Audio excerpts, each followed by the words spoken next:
Hello and welcome back to episode 5 of the Lost and Loud podcast, where we are lost in life, but we're going to be loud about it. Today's episode is going to be a little bit different.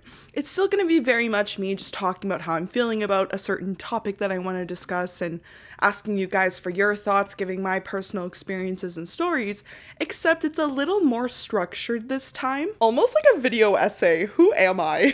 I even have a little bit of statistics to kind of add to my points, and yeah. Today we're talking about the loneliness epidemic that is running our society. We are in one of the most communicative societies that exists. We are able to communicate with people the easiest we have ever been able to before. We have access to phones, we have access to the internet, we have phone calls, FaceTimes, video chats, Google, social media, everything. But for some reason, even though we are able to communicate and speak to one another more than ever before, we are also the loneliest humans have ever been. And today, we're going to discuss why. First things first, I want to give kind of like an inspiration shout out to Shelby Church. She's a YouTuber that I've watched for quite a while, and she recently, a couple weeks ago, did a video talking about the loneliness epidemic. And this is something that has been on my mind since COVID happened. As we know, the world kind of took a 180 after that, and things and people have never been the same. So she's what inspired me to talk about this topic, but it has been on my mind for a long time, and I have so many things that I want to say about it, and so I'm excited to begin. And of course, let me know your thoughts down below. So yeah, let's just start talking about today's loneliness epidemic, and that is the best way to describe it. So studies have actually shown that loneliness is more deadly than smoking 15 cigarettes a day. I feel like that is a huge way to put this problem into perspective, because everybody knows that smoking is bad for you. Smoking can lead to health problems, which can lead to death. But for some reason, when we talk about loneliness, people are just like, oh, you gotta leave your house more. Oh, it's not that big of a deal. Just go outside. Oh, just call a friend. Do something like that. People aren't understanding that there are long-term and fatal repercussions for people that are experiencing long-term debilitating loneliness. And I'm not just talking about when you come home after not seeing your friends just for one day and you are just like, oh, I'm bored. It's literally about this deep sense pit of your stomach that you are alone in the world and in life, and that is killing people. It is changing society and how we function and the future of literally humankind. We are in an era where we have the most heightened sense of connection with other people around us because of things like social media. So it's pretty ironic when we hear that loneliness is more prominent than ever. So as we know, social media has very much always existed the past decade. Like 2013 or 2012 is when like Instagram became big. YouTube was always a thing the past decade. You've had Twitter, you've had Snapchat.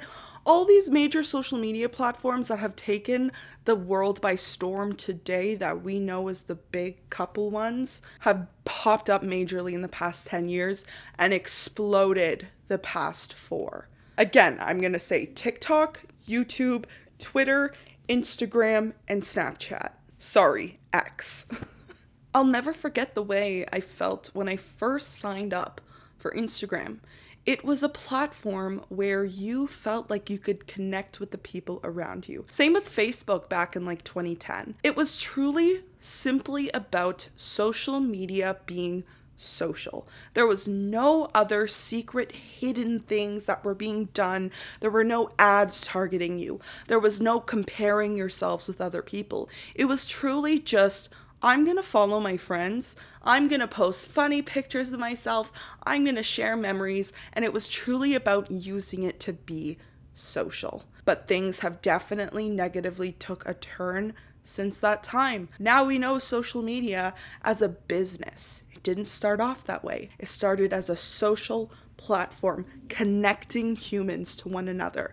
But now with those connections, it's actually driving humans apart. You are constantly being fed products. You are constantly being fed people pretending about how amazing their lives are. Now it's become one of the most toxic places that exist on the internet, besides the dark web, of course. It went from being a place where you can share the most beautiful parts of your life to now being told, go buy this product. You're not beautiful enough. You're ugly.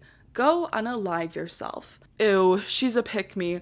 She's woman pretty. She's man pretty. He's trying too hard. Her voice is annoying. What's that mark on your face? You're a failure. And because of a combination of these things, of people comparing themselves to other people, their lifestyles, their appearance, their financial situations, the physical act of scrolling alone for hours a day and night, social media users are 2 times more likely to experience loneliness. I want you right now, if you're watching, to go check what your screen time is and then pause this video and go do that.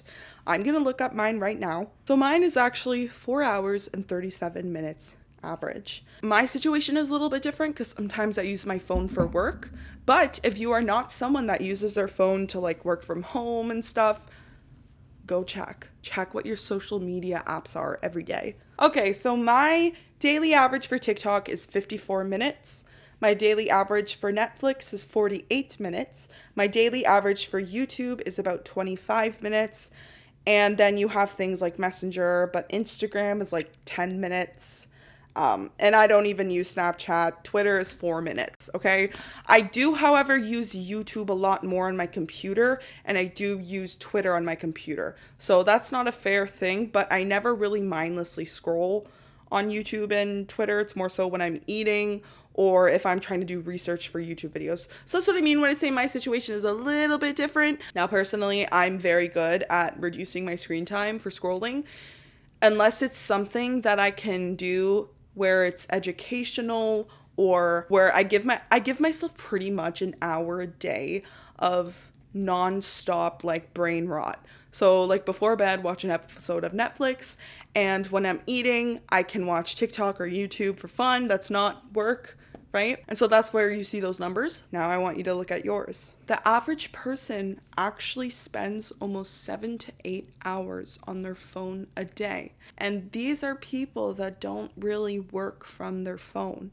It is social media, it is the internet, it is literally time in their day where instead of doing other things, they are like this. So naturally, simply by just being at home or at a cafe or somewhere, looking at your screen and not looking up and interacting with the humans around you, that is a natural way to feel lonely. You are literally physically isolated. You might feel like you're getting human interaction because you are seeing other people's faces online, but it is different. It is such a different experience when you are giggling yourself in your room at your phone versus giggling with someone you love or care about or enjoy their time with. You don't get as much of an emotional experience as you would by physically being around people. And it's so ironic because social media is full of people, tens of millions, hundreds of millions of people. Yet people are so lonely because of things like people talking about their life. You think that your life isn't good enough. People are showing what they eat in a days. You look at that, you're like, what I'm doing isn't good enough. People are sharing their financial situations, and you think, I am not good enough. And so those feelings can start to be a bit more prominent in your real day-to-day life, because since your time on social media is making you feel those ways, those insecurities, those feelings of doubt, that depression that starts to creep in will now start to affect your day-to-day regular life. And maybe you don't feel totally alone when you're on social media, but that's the thing. That's where parasocial relationships come into place. Because as much as you can say that you know the person you're watching on social media, you don't. You know what they want you to see. So you might think you're getting human interaction, but you're not. I want you guys to think back, if you are someone that was born in like the 90s or somebody that wasn't raised on like iPads and phones like me. I grew up still I got my first phone as like a 12-year-old or 13-year-old. Think back to what you used to do when you were a kid. I know personally I would go to school, hang out with friends, play sports, and then after school I would go home, I would drop off my school bag and immediately meet up with my friends at the park since we planned a meet up and a time and place at school. I would spend the entire day outside. I would play with like nature. We would play like verbal games. We would play sports. We would just talk. We would just sit and lay down in the grass at the park and stare at the sky and make jokes and then go to each other's house and play board games. Now, what do kids do today? They go to school, they come home, and they go on their phone for 6 hours. But hey, they're texting their friends. They're texting their friends. They're replacing what we used to do as kids. They're replacing that, hey, let's meet up after school at McDonald's and go get lunch and then go to the park and ride our bike and go sit by the river and stargaze and look at the sky and point out pictures of things we see in the clouds, to socializing with our friends after school by text, by FaceTime, replacing the physical experience with a screen. Only 26% of teenagers will engage in personal interactions outside of school. And that is a huge change to what it used to be. 26% after school will go do something outside, will go hang out with their friends in person. The rest, the other 75%, go home and pretty much go on social media. They're too depressed to leave their house, all these different things. So you guys know I mentioned depression, right? We gotta take a sip of water. So that was just an example with school and kids and screen time and just how social media is affecting people. But there are way more important things to talk about than just social media. It is a huge part of this, but I want to talk about how I mentioned before, people are feeling depressed. And this is not a video where we just talk about teenagers and kids. We are talking about full-grown adults, people that are literally from age 10 to 60, because everybody is experiencing loneliness. Not just kids, not just adults, we all are. There is a silent but loud mental health crisis going on in people of all ages. As I mentioned before with like kids in school, a lot of kids are depressed, a lot of adults are depressed, and especially in the elderly population, a lot of older people are depressed. So I'm specifically going to talk about American data, because apparently 1 in 5 Americans experience mental illness. Now let's do the math on that, okay? There are what, 300 million Americans? There are what, 300 million Americans divided by 5. That's 60 million people. That is more people than the entire population of Canada, the country I'm from. Think of double the population of Canada, and that's the amount of people that struggle with mental health in America. And just think of all the people that struggle that don't talk about it. That number is probably freaking half. Like, be freaking for real. And then less than half of those people try to get treatment, try to get help, or even tell others. There are so many different types of mental illnesses. There's depression, there's anxiety, there's OCD, there's bipolar disorder, there's borderline personality disorder. There's so many things that we are seeing a huge uprise in with today's modern society. So I'm going to talk a little bit of my own experience with that. I'm someone that grew up not really fully understanding what mental health or mental illness was. And to me, it was always a stigma. To me, it was like, do not tell people, because that is a sign of weakness. Do not show people that there is something wrong, because then that means there's something wrong with you. So deny, deny, deny, reflect, reflect, reflect, pretend it doesn't exist. And by doing that, you then start to develop unhealthy coping mechanisms with life. You start to isolate yourself from other people because you don't want people to find out. It's a weakness. You're a failure if people find out. People are going to judge you. You're not going to have any friends. No one's ever going to love you. And those are the thoughts that go through your head. So you come home from school, you come home from work, you lock yourself in your room, you scroll on social media to try and forget about all the things you hate about yourself, all the things that went wrong in your life, and you let yourself go numb. You'll start smoking, you'll start doing drugs, you'll start engaging in reckless sexual behavior, you'll binge eat, you'll restrict your food intake, you'll self-harm. So many of these things start to happen. And when you're isolating yourself and nobody knows that you're going through this, you just do these things more and more and more to cope. And because nobody finds out, it becomes like your little secret. So for me, with my struggle with my mental health, it took me 22 years to finally go to a damn doctor and try to unlearn the stigma and try to take back control of my freaking life. I'm still trying. I'm still going through it. I've talked to so many doctors. I work with a psychiatrist constantly. I'm in therapy. I'm on medication, and things are still extremely tough. And I was at the lowest low of my life back in 2020, where things got so bad I had to tell my parents that something was wrong. And I had never felt more lonely in my life, even though I had a beautiful best friend that loved me and would be there for me no matter what. I still felt like I couldn't talk to her. But then I finally came to her, and she encouraged me to tell my parents, to go to therapy, to go see a doctor. And that ability to have someone to lean on that truly cares and loves about you, she saved my life in a way. She was there for me when I wasn't even there for myself. And she opened my eyes to showing me that there shouldn't be a stigma, that we should talk about it. We should be open to these things. We should be talking about how we feel. We should be encouraging other people to get help, because the stigma needs to end. It's like any other physical ailment, somebody with heart disease and someone with depression. Why is it that we sympathize with people that have physical ailments, yet somebody that struggles with a diagnosed mental illness, it's like, whoa, don't talk about it.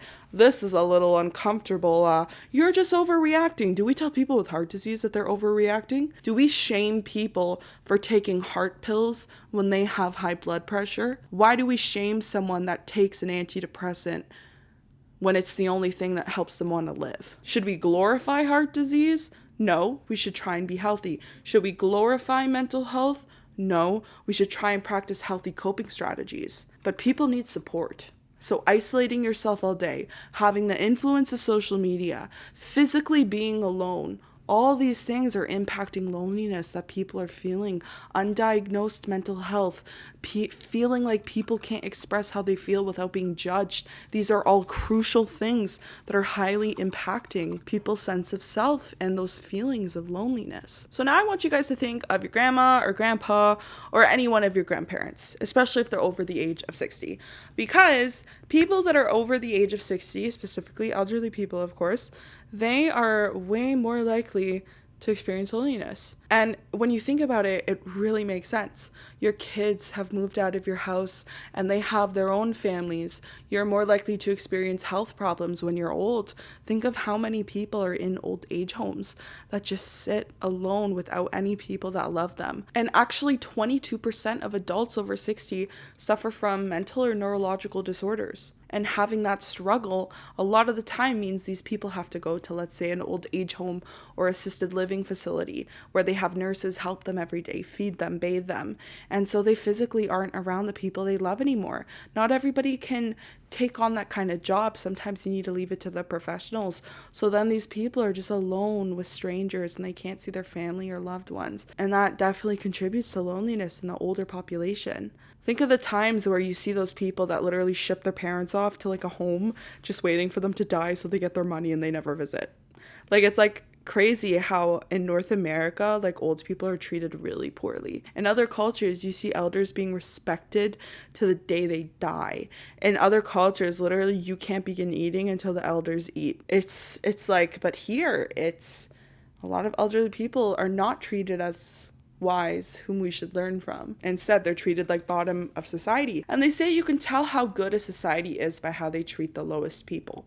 Poor people, prisoners, and elderly people. And in North America, we don't treat any of them well.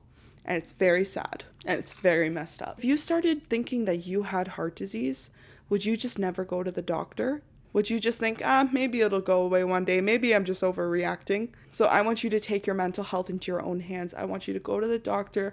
I want you to tell someone that loves you, your best friend or your mother or your father or someone you trust like a teacher, and tell them what you're going through. And you can get help. Let's unstigmatize it together, because this crisis is just causing so many problems. And it's crazy how everything is linked. It's like social media is linked to depression and anxiety and mood disorders and psychiatric disorders, but it's also linked to loneliness, and loneliness also has another effect with mental health. Especially older people, as you get older, you're more at risk of loneliness and neurological disorders, which then can also link to mental health. And it's crazy how everything is so interconnected. We are living in such an urbanized society where more people than ever are living in cities. We are literally surrounded by thousands of people a day, yet why are we so freaking lonely?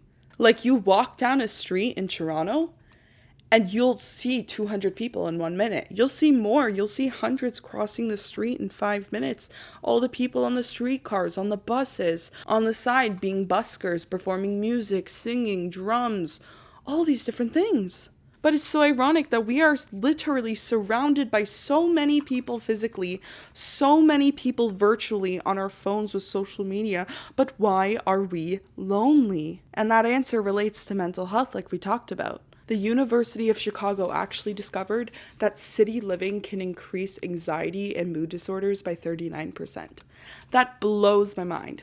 But it makes sense. Think of just constantly being around people, feeling like people are judging your every mood. Because let's say you're walking in a mall with 500 people at the Eaton Center in one area, and you trip, right? Everybody just saw. Whereas if you were at a rural area and I don't even know if there are malls in rural areas, but if you're in a rural area where the population, you're living in a small little town of a population of 500 people, you go to the mall, there's 4 people there. There's no stress, there's no anxiety that you're going to get embarrassed. City living, everything's so expensive. City living, there's a hustle to dress well. So many different things. So think of and when you start to think about all these different things, financial situations of living in a city, how expensive rent is, competing with how you look, plastic surgery, everybody trying to be skinny, fashion trends. Now, I'm not going to talk about my specific diagnosis is on here, but it makes sense. So I want to talk a little bit less of society's contribution to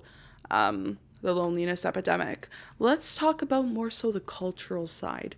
Let's talk about how traditions have changed. So now let's talk about how the family unit changing, finances, and lifestyle all contribute to loneliness. So as we know, the first thing to talk about is relationships, dating. It's a freaking disaster. Dating apps. Oh my gosh, it's just everything is so related to each other. Dating apps are literally like social media. I believe that Instagram is the biggest dating app. It's crazy. Dating has become so superficial, and people's expectations that they want in a relationship has become so unrealistic that no wonder the rise of people being single and no longer getting in long-term committed relationships is rising. 1 in 6 people are feeling lonely due to people's unrealistic high expectations with dating. I'm going to talk in the perspective of a woman because I'm a woman. I can only assume what men have high expectations for, but I'm going to talk from the perspective of myself, my experience as a woman. Some women are looking for a man that has to be 6'2" at least, or at least 6 feet, has to make 7 figures, has to be somewhat physically attractive, has to be physically fit, has to not be awkward, has to not give them any icks, has to know how to romance a woman, has to pay for the first date, has to financially provide, also has to help cook. I ran out of hands. Also has to help clean, has to have good hygiene, but we're all forgetting the most important point out of these 12 points. They also have to like you back. So you could find 10 men that have all these things, right? And it's very possible that none of them can like you. But for every 10 men that you find that have all these traits, in order to find the one, you will have to have swiped no on 10,000 people. And let's look at the statistics. I want you to guess how many men in America are at least 6 feet tall. 15%. Only 15% of the American male population is over 6 feet tall. Now ask yourself, of those 15%, how many of them do those 11 other things that we mentioned? That 15% now becomes less than 1%. Less than 0.5%, in my opinion. Probably 0.0001. And do you want to know how many women are going to keep saying no to people until they find that guy? And that's why people are single.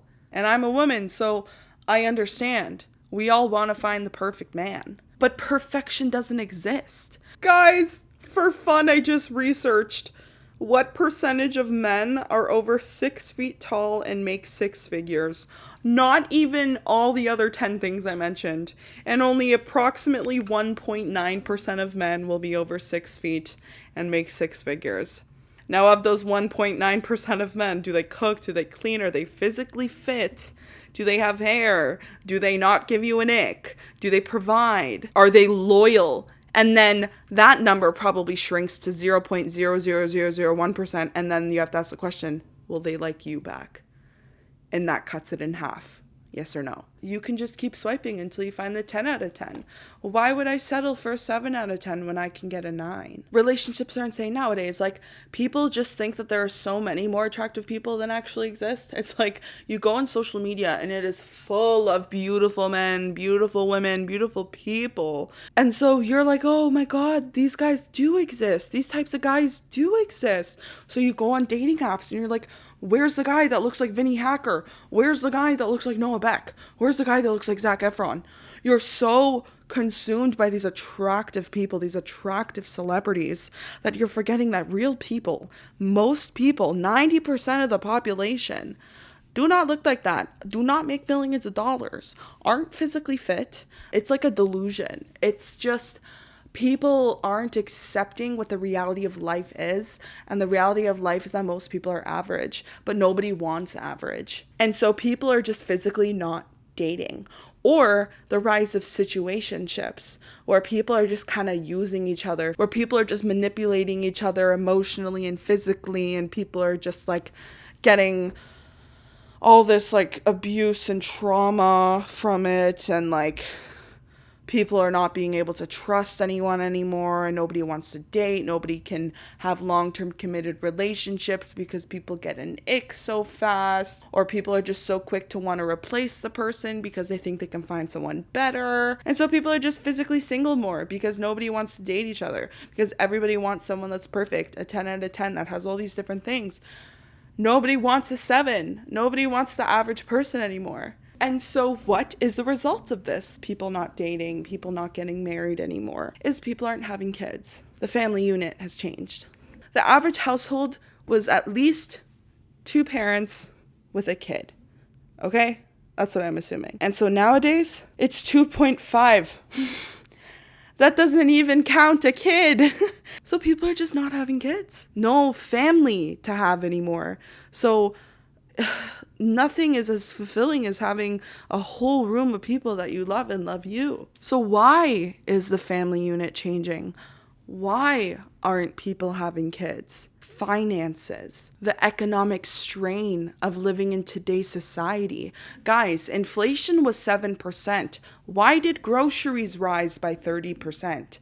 Why did rent rise by 30%? It was supposed to only be 7%. People just can't afford simply to live anymore for themselves, let alone support a partner, a wife, a husband, let alone a child, let alone 2 children. Like we discussed, only 1% of men make 6 figures. Most people don't make that. And people that make 6 figures are struggling. So you can only imagine the people that don't make 6 figures that are struggling. Financial insecurity leads to loneliness naturally.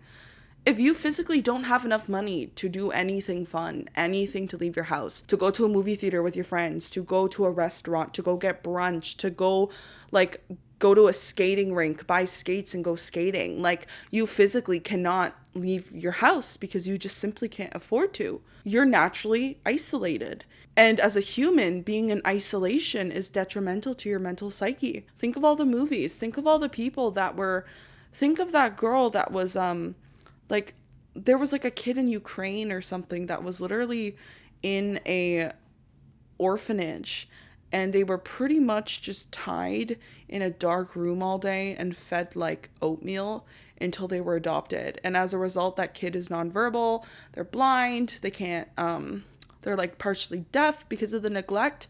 And it's like, human social interaction is so important. And it's not healthy if you are in a relationship to have your partner be the only person in your life. That's called codependence. It's important to have your relationship with your partner and as well as a relationship with your friend. It's important to get out of the house. It's important to do things also just by yourself, but in a way that lets you still socialize. Like, let's say you go skating by yourself, but you're still in an environment around other humans, which then naturally makes you feel good. So having financial insecurity is found to actually increase loneliness by 26%.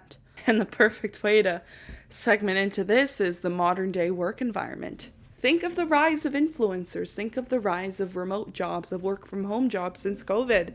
People are physically isolated because people don't leave their house for work. I struggle so much with that because I completely work from home. I do freelance work, I do YouTube. If I don't make a plan to hang out with my friend or go to the gym that day or try to do something social where I have to add it in my schedule, I will literally not leave my house the whole day. Thank God I at least live with like my family, so I at least have my parents to hang out with and my siblings. But if I lived on my own, I would have zero social interaction some days of the week, probably 5 days out of the week, zero. Imagine you're a remote job, right? You wake up at 9, you work till 5, your kids, you have to cook for them, you have to make sure they're ready, you have to help them with their homework, there's no time for you, no time to see friends, and so you're literally just stuck in this cycle of just being alone. Okay, the only trip you get to have human interaction is going to the grocery store. 20% of remote job workers say that they're lonely. And it's actually very much a blessing to have a job with coworkers where you actually can leave the house and get sunshine. It definitely does help with that process of having human social interaction. If you've ever been in college or university, you really understand the pressure of getting good grades and not freaking failing, because school is expensive. It is so put into us that you need to get a degree or a diploma in order to be successful in life. The movies always show the college experience as partying and drama and drinking. The reality of going to school is isolating yourself all day to study. It's not this romantic, dramatic filled life. College students are some of the loneliest people today. You go to your classes for a couple hours, you go home and you study.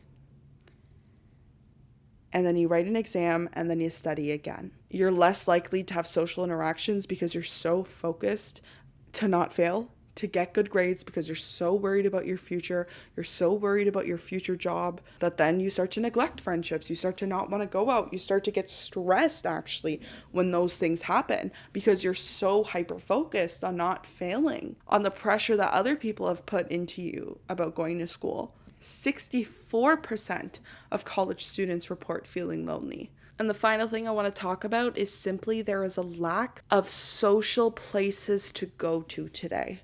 And I think that is one of the major factors. Because as much as social media influences loneliness, as much as college does, as much as your age, as much as financial stress, ultimately there's almost no places now to socialize.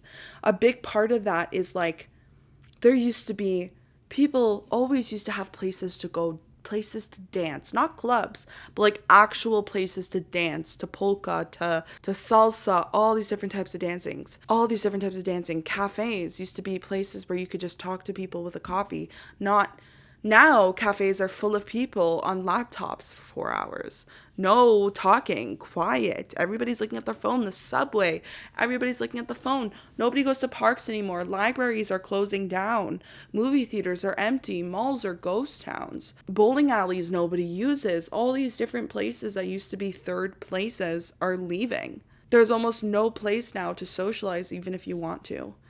And another thing, a last minute thing I want to mention as well, definitely, is like, and another third place can be considered like going to church or something. Religion definitely, the past couple centuries, was a huge way of social interaction of many people. No matter what religion you are, whether you were Muslim, Jewish, Christian, Catholic, every week you knew you had somewhere of community to go. There was always a community you had. And since there is the decline of religion in modern day society, that third place is leaving as well. There is no more community. So people start to look for community on like social media.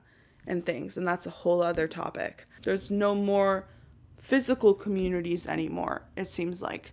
There's no, like, you have your bowling friends and you have your library friends and you have your cafe friends. It's just like you either have like no friends in real life and just coworkers and your romantic partner, but then you make all your friends in community and social groups online. It's like things have changed. And with that, people are more lonely than ever before. And I would love to hear your guys' thoughts on how you think the loneliness epidemic became. Do you agree with the points I made? Do you disagree? Tell me why. I would love to hear it. So I hope you guys enjoyed episode 4. Remember, if you want to support the podcast, you guys can go join my Patreon. If you want early access to the episodes, if you want to help just support and help me get like equipment in the future or be able to have guests, hopefully, fingers crossed, you can join there. Or if you just want to support for free, you just make sure you hit the subscribe button. If you can watch the podcast the whole way through, hit the like button, that would be great. And I'll just see you guys next week for episode 6 of Lost and Loud.